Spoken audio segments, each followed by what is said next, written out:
Your body is not the problem. Your appetite is not the problem. Dieting is the problem.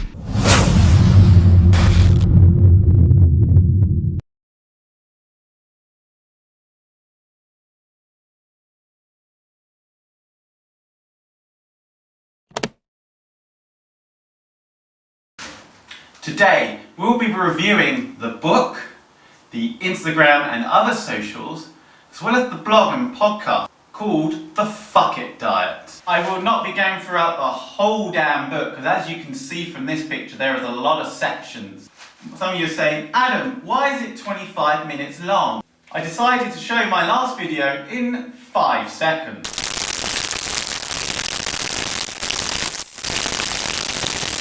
Basically, I want to say thank you for everyone's input, saying how good it was. I know the video was quite long, the last 2, but you really can't put that amount of information in such a short space of time. Likewise with this one, there is a lot of information, there are a lot of sections, but I'm going to skim over basically what each section means. The Fuck It Diet book contains 4 sections. The first section is about some general philosophy. The second section is about physiology. 2 sections on the psychology, the emotional part, and another section on an absolute load of bollocks. That's just random on the side. And there are so many different short, but varying sizes actually, in the content of chapters, that I really haven't got time to talk to all of them in depth, because these videos are already around about 24 minutes long anyway. One thing I would say is that she knew her boundaries. There was a good disclaimer at the beginning of her book which explained what she can and can't do. I just wish this was more on her website and Instagram pages, but likewise she does explain quite a lot about her boundaries of practice and where she lies. Generally this is a good thing from a critique point of view, but also from a practice point of view, stating, and I just hope she's able to push people on to people who can help. This would also help prevent her getting sued, which is quite a worry for many people in this industry. Especially online at the moment. Online industries are unregulated, and there's been a greater call from the newspapers as well as other areas to get people to become, especially in the sports industry and the fitness industry, to have greater regulation about what you say. Nutrition at the moment, probably alongside psychology, is one of those areas where there's a lot of people, or some people, who are dabbling in it who shouldn't really be dabbling in it. And in the psychology sphere, we've seen a large number of people being struck off the lift, or even being sued, for instance, or causing actual harm to their clients. I would fully recommend, in most situations, or in almost all situations, go towards someone who is a registered dietitian or nutritionist, or a psychologist in terms of psychology. Do not go off of crackheads online. Always go towards them, because those guys can be insured. Those guys have a mode of operandi of practice which they have to maintain the standards of. Whereas someone who's just dabbling in it may not be able to know their line and know where they stand. And this could cause potential harm to you, the client. What is also good is that she also states that this is more of an opinion piece. Everything she writes, more or less, is an opinion, and that she will be biased because of this.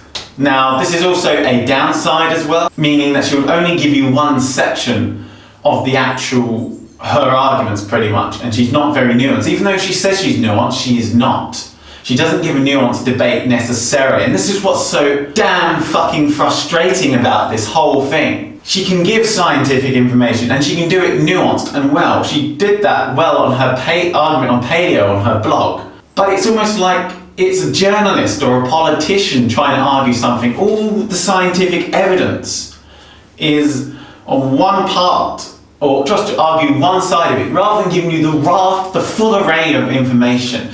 So although I found this book funny and informative, it was also damn fucking frustrating. And at times I felt like picking up the 36th edition of Grey's Anatomy. The book just had to be sitting next to, just to whack some scientific sense into my own skull. The thing she fails to do is tell you who the actual information and the evidence is actually for. She talks about it in terms of a dieter, so someone who goes on binge diets and diet culture, ingrained in diet culture, and it's predominantly for women. She kind of clearly details that from her almost social media terms of fluffiness surrounding how the book looks, how her pages look. However, she doesn't clearly define whether it's for someone who's of normal weight, or someone with a medical condition, or someone who's obese. You can't clearly define that across the whole spectrum of people, because everyone's an individual.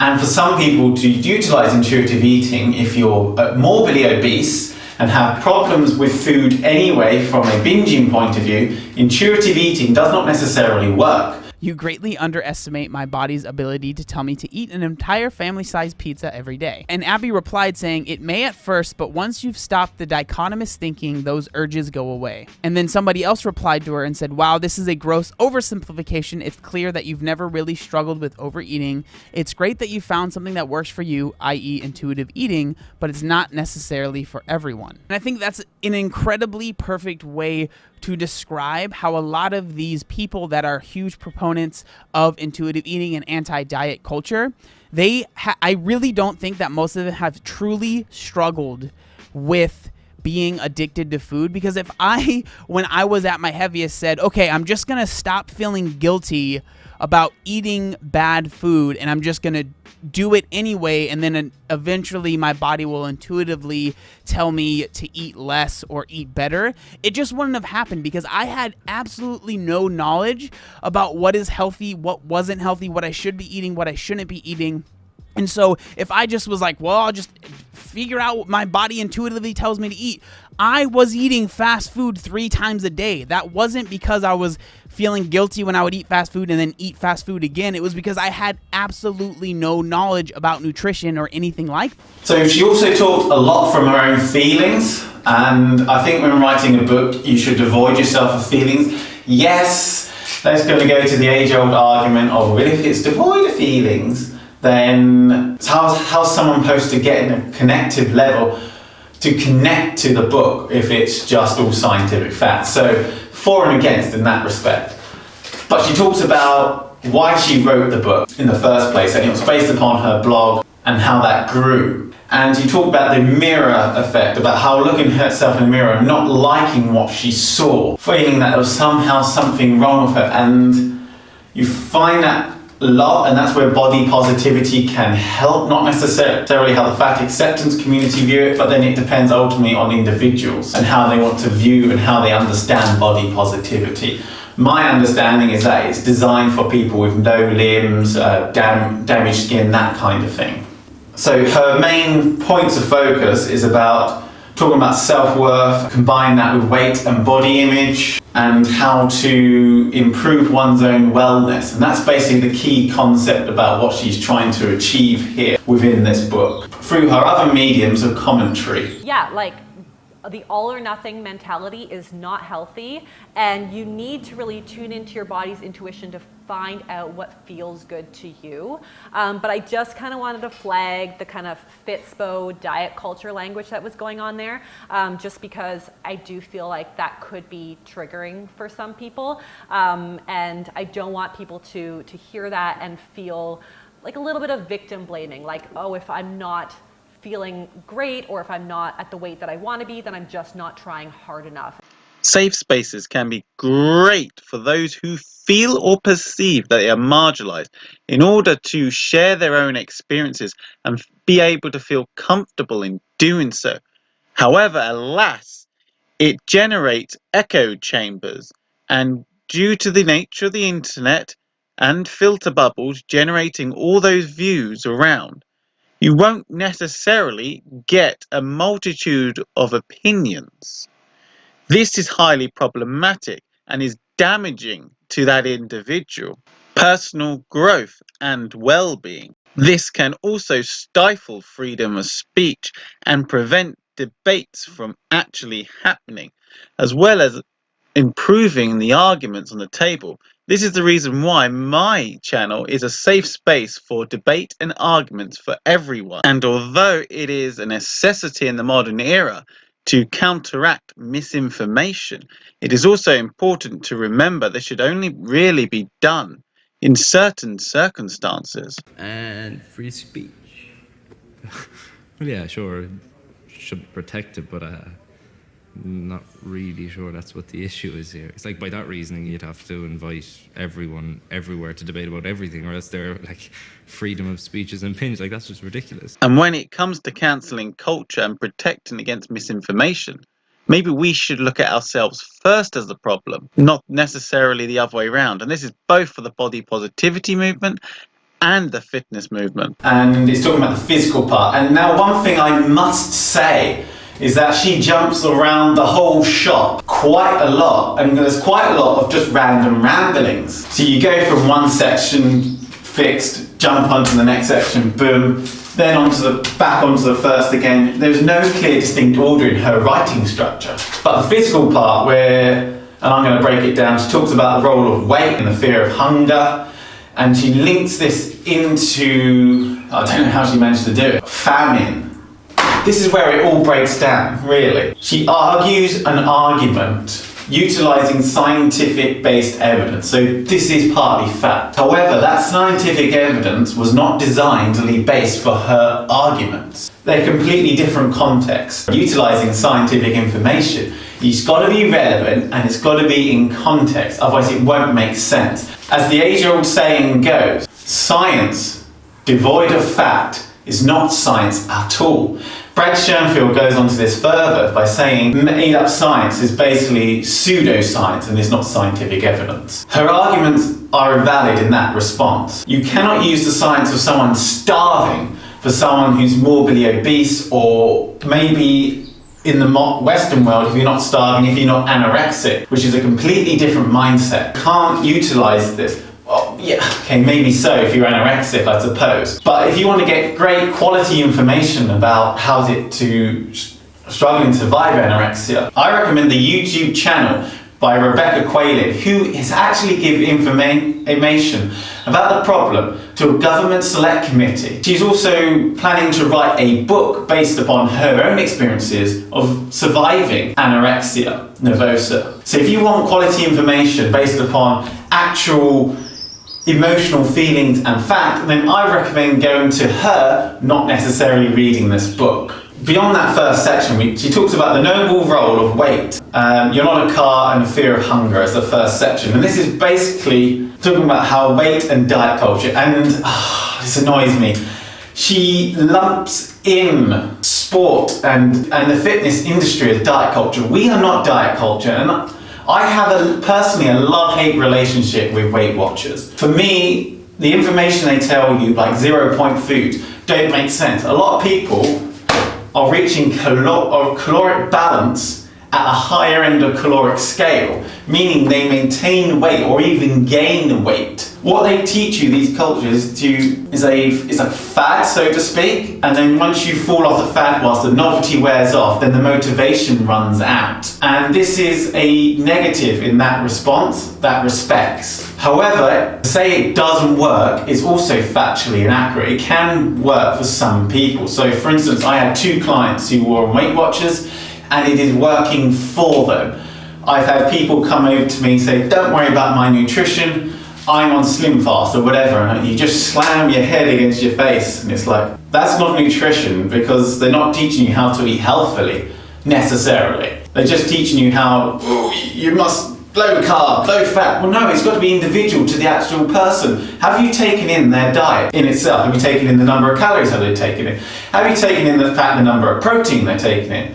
Their macronutrients, their micronutrients. These are all key facets in helping you understand your own dietary needs. Her next 3 paragraphs are basically talking about the key ideas behind intuitive eating. And although they are mainly correct, there are also some arguments you could place upon that as well as. So, and there are ultimate exceptions. So for instance, someone who has an overactive or underactive thyroid cannot eat intuitively, because otherwise they'll end up huge, and for them to lose weight is a lot harder as a result. Now, just because you have these problems doesn't necessarily mean you're overweight. Everyone is an individual. Everybody's body reacts differently based upon their gene setup.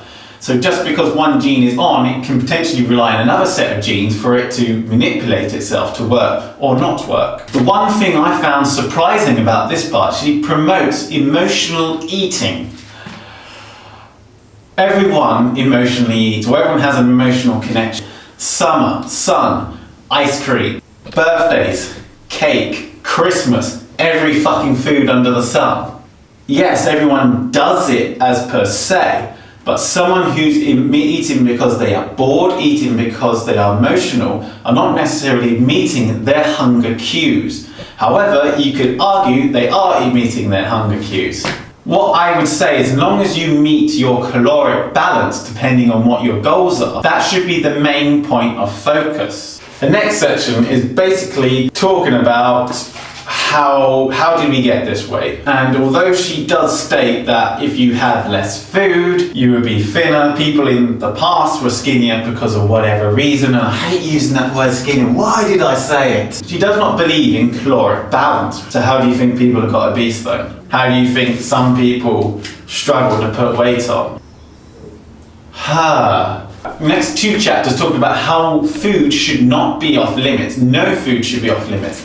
Yes, no food should be off limits. However, one must be able to differentiate what that will have an effect upon your body. You can drink beer if you want to, but drinking too much beer means I might gain weight and does something crap to my body. Many of her chapters in her next section were about as repetitive as diarrhea.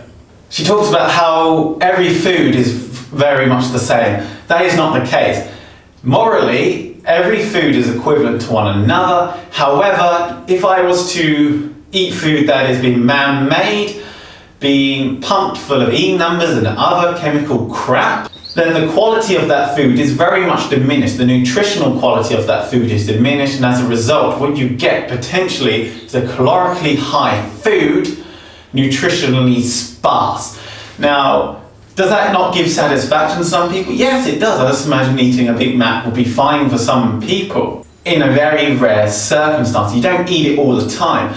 And the problem is, a lot of people don't talk about moderation and how to moderate their food intake. They don't understand moderation as such.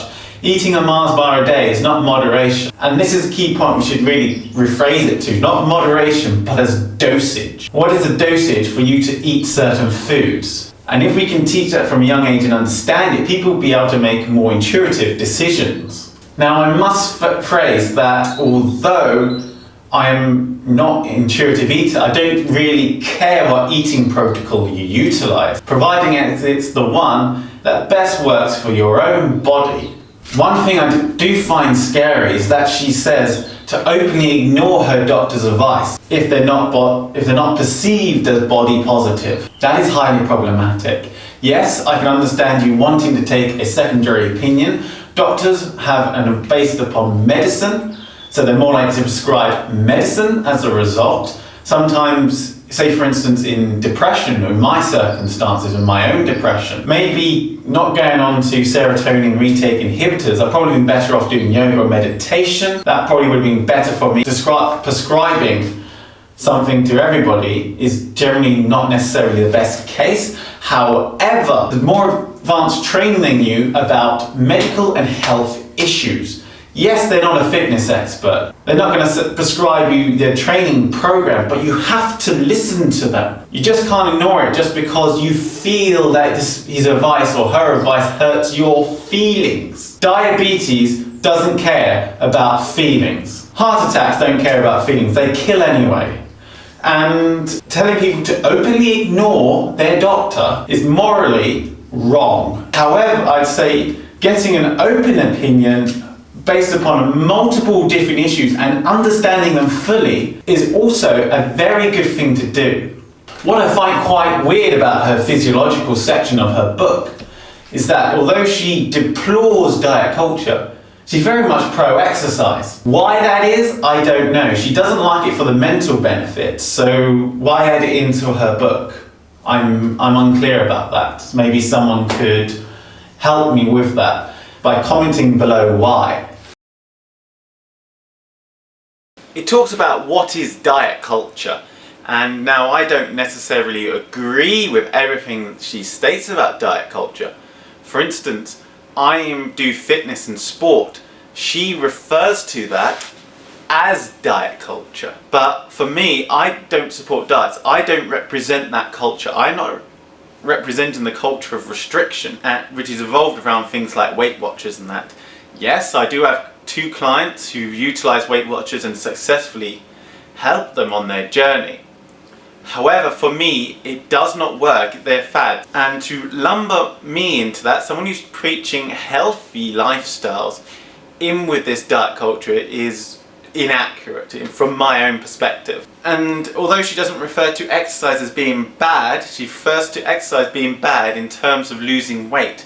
Yet again, some people may need to lose weight in order to be healthy. In terms of her intuitive eating, she refers to it as like a pendulum, and that you should eat when you're hungry, which is not necessarily the case. That's too broad a definition. For someone, for instance, who is a binge eater, or some obese people, for instance, are unsure when they're hungry. If you look at the research, their hunger levels stay neutrally in the middle, meaning they're not sure if they're hungry or not. And for those kind of people, to tell them when to eat hungry is not necessarily the best idea, because some people will just be eating all the time. Especially if you're an obese person who generally, because the gut expands, therefore you're more hungry quicker, sooner, and you therefore are able to take more bigger portions. Telling those kind of obese people, different to the ones I just mentioned, to eat when they're hungry is actually bad information. It's actually bad information that is not individualized to the general person. Yet again, this is from her own perspective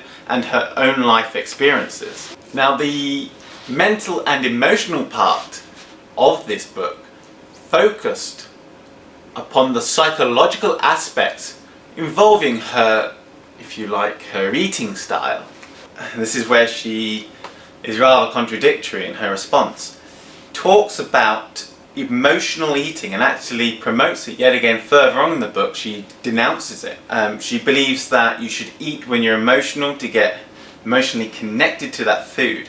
Now, this is problematic as dictated by Sarah C. Yes, Sarah C believes in a form of intuitive eating in athletes. Yes, again, you can eat whatever you want. Eating should be not off limits. Like she states, no food should really be off limits. But in a dietitian's perspective, it should be in relative need to what you do. So say, for instance, I did 400 meters. I'll never do that, but imagine I did that, absolutely wrecked my body. Having a pizza is perfectly fine. In fact, my body probably needs that high calorie. Sarah, yes again, once said in a car talk about rugby players who have a curry after the game in order to make up those calories that they have displaced through collisions, and also whilst they're on the pitch itself during sprinting, the general tasks you do. It is also interesting to note that she does not believe in caloric value of food. She does not believe that food is, even if it's man-made, has a negative caloric value, high density. That is also a problematic view that is potentially damaging. It's about the avoidance of mental pain, depending on how you what do you associate that? Is that depression? Is that a fear or something? Is that the feeling of shame? Only you can feel these feelings and interpret these. As someone who studies psychology, or sports psychology should I say, only you can interpret these emotions, these stimuli. Only you can interpret these stimuli and then attach it to an emotion. I am not saying that fat shaming is a good thing. That is just bullying. Let's just put it plainly. It is bullying. And bullying is a bad thing. There's an argument that only you can associate that shame to a subject. And it's how you interpret the reality around you. So sometimes perception is stronger than reality. And I'm going slightly off topic here, but if you perceive an environment to be fat-phobic, then you will ultimately interpret everything to be fat-phobic, regardless if fat phobia exists, which in my opinion, for the most part, doesn't. Especially as you have millions of people in authority, for instance, who are obese, like Donald Trump, for instance, Boris Johnson, another example, in terms of politics. And going back onto the subject again, she talks about how nothing is a cure to the way you feel. And yes, that is accurate. I actually agree. You need to mentally sort that problems out here first. But if you are overweight, you've got two problems you need to sort out in your health. Mentally and also physically. And that we shouldn't fear food. Why do we eat food? Well, we need to eat food to survive. If you don't eat food, you die. And yes, I know many anorexics state that feeling of elation when not eating over a certain period of time. I'm not an expert in that. What I recommend is to go to Rebecca Quayling's channel and give her a shout. She talks about her own recoveries and is very knowledgeable on that subject. You shouldn't have regrets over eating something. Sometimes you need to eat something in order, because your body needs it. Yet again, this is the problem with intuitive eating. There is a science behind it, but that science gets twisted and overly simplified and taken very much out of context with regards to nutrition. Certain things just do not exist naturally in the environment. Chocolate chip cookies don't exist naturally. And some things are so heavily laden with calories that you don't realise you're eating that amount of calories, and therefore you will get overweight over time due to the caloric balance being out of kilter. Likewise, you should enjoy the food you eat. You should live in the moment and enjoy that food, not regret that you've relapsed and eaten it. And that's the problem with some diets. People who stick to it, these rules are unstickable, and once they break and they think, oh sod it, that's it. And we really should dictate the difference between an eating protocol and a diet. An eating protocol is a way of eating, and this is backed by science. It's veganism, for instance, is an eating protocol. Intermittent fasting is an eating protocol. Eating more on one day and eating less on the next few days. If it's done correct. Yes, some of these eating protocols are also diets, the elimination diet, fasting diets, things like that. And they can be taken well and truly out of context. The thing is though, we like putting rules to things. It makes our world more understandable. However, sticking rules to food may not be the best example. She talks a load of bollocks about thin privilege and fat-phobia. This does not exist in society. There are plenty of obese people in the world. In fact, the world is more obese than what it is starving. Over 60% of Americans are obese. Nearly half of Britons are also obese. There are obese politicians, there are obese actors. To state that it's thin privilege because you can't sit on a chair, for instance, is totally nonsensical. Especially when we look at the science. I'm not talking about the social elements to it here. That's not really my expertise, but I can talk about the scientific evidence available. Yet again, the social element of it is well beyond my expertise. Maybe you can enlighten me on that. People need to take ownership of their situations. We know from science, for instance, yes, you may have a gene that makes you more likely to seek food, for instance, a gene that means you store fat more, some kind of overgrown or undergrown thyroid gland, which means you put on weight. However, the population are 90 to 99% not going to have these genes or these problems. So to say it's a privilege to be thin, no, it's the norm to be thin. Arguably as a social norm, as a social trend, a fad, yes, possibly, but yet again, that's not my expertise. And as well as a genetic norm, not in a societal norm, but a physical, scientific norm. The body is not meant to take massive amounts of weight, and yes, there are a minority who will be metabolically healthy at bigger levels, and even then they may have some sort of problems. And we're not necessarily talking about athletes. Eddie Hall, for instance, talks about how all his markers are up high, and that's one of the reasons when he won the World's Strongest Man, he said there and then, "You will not see me again inside competition." Because the fact is that he was carrying on the way he was doing, taking the steroids, eating 13,000 calories a day, means he could have died fat shaming is a good thing. Bullying is bullying, and that's exactly what fat shaming is. And we know from science that fat shaming someone to exercise does not work. In fact, they're more likely to hide relapse and not taking that exercise, because people will only do things sometimes if they are fun. And this is one of the major problems with trying to get people to exercise. They got these misconceptions, and this is one of the things Man Behaving Dadly, which is one of my PT clients. Yeah, he's working with Active Essex, Essex County Council and Fusion Lifestyle in order to break these habits, these misconceptions around fitness, and Simon's actually doing a good job of raising this. He himself is an activist of many different things, for instance breastfeeding in public, that kind of thing. But he's trying to actively, as an activist, and his role as a local activist in Essex, England, to demonstrate how wrong these misconceptions are. Shout out hashtag Muscle Howard.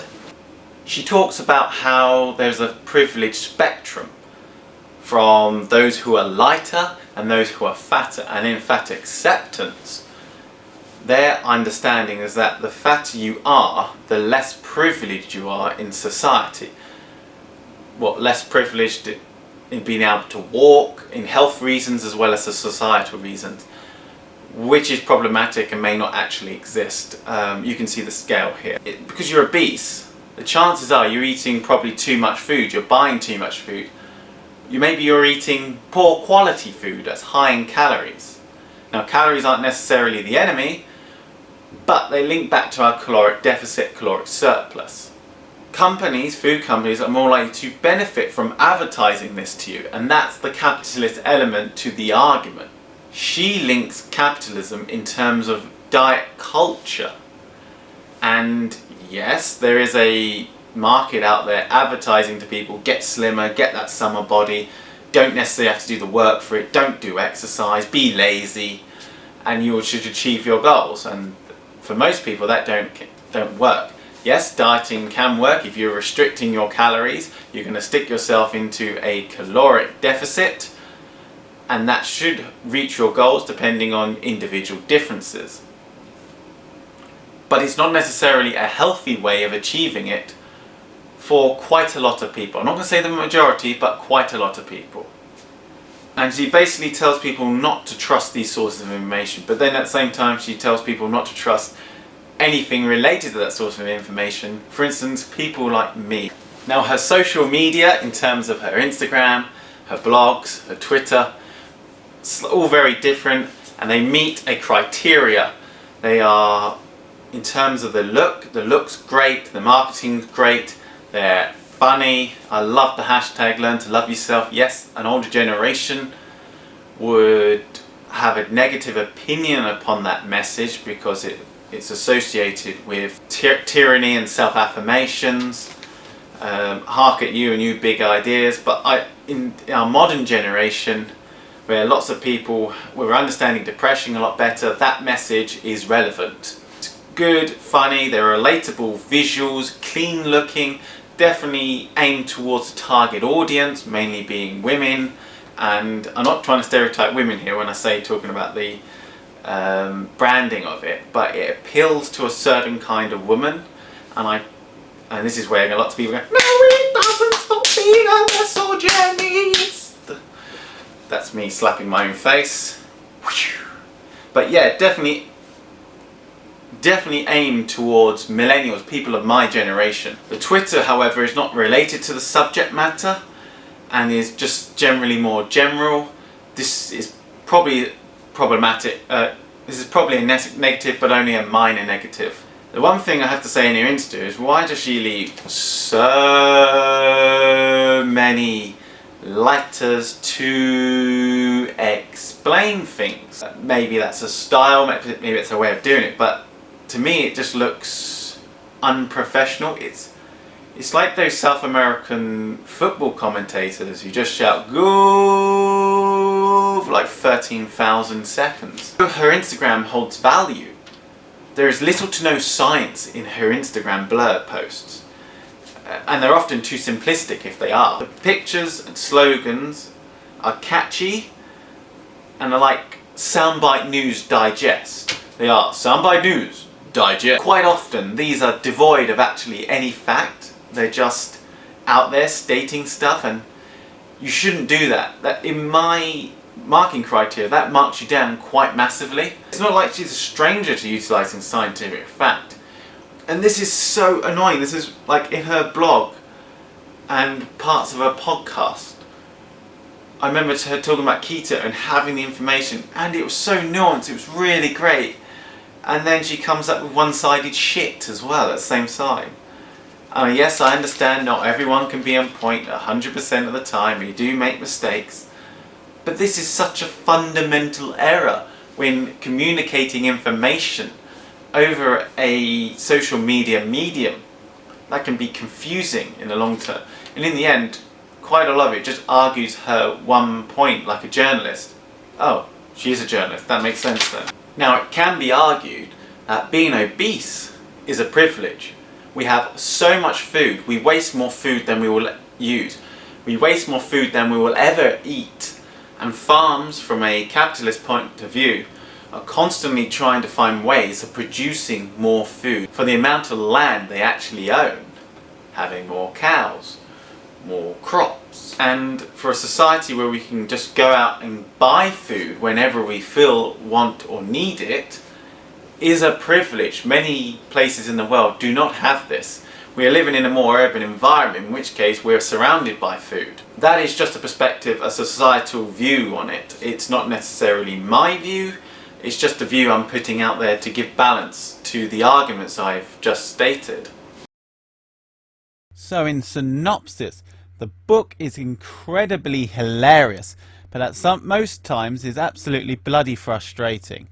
The information is nuanced and scientific at times, and then at other times it is just plain infactual to not stating what the science actually is, just only answering it from a certain viewpoint.